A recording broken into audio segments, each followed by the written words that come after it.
Focus on your profession. ये जो passionate लोग होते हैं ना, ये अपने प्रोफेशन के साथ बड़े सिंसियर होते हैं। आप जिस लेवल पे हो, जैसे हो, जहां हो, छोटी जॉब कर रहे हो, बड़ी जॉब कर रहे हो, फ्रीलांसर हो, वीडियो एडिट कर रहे हो, कंटेंट राइटिंग कर रहे हो, या किसी ऑफिस के अंदर जॉब कर रहे हो, फोकस ऑन योर प्रोफेशन।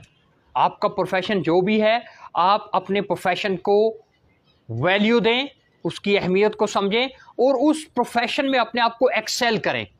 अगर आप अपने प्रोफेशन में होने वाली चेंजेस को नहीं जानोगे, अपने आप को डेवलप नहीं करोगे, इनोवेट नहीं करोगे, ऑर्गेनाइज नहीं करोगे, देन आपको रिप्लेस कर दिया जाएगा।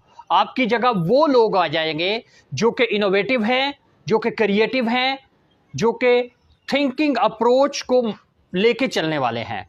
सो be proactive and be productive.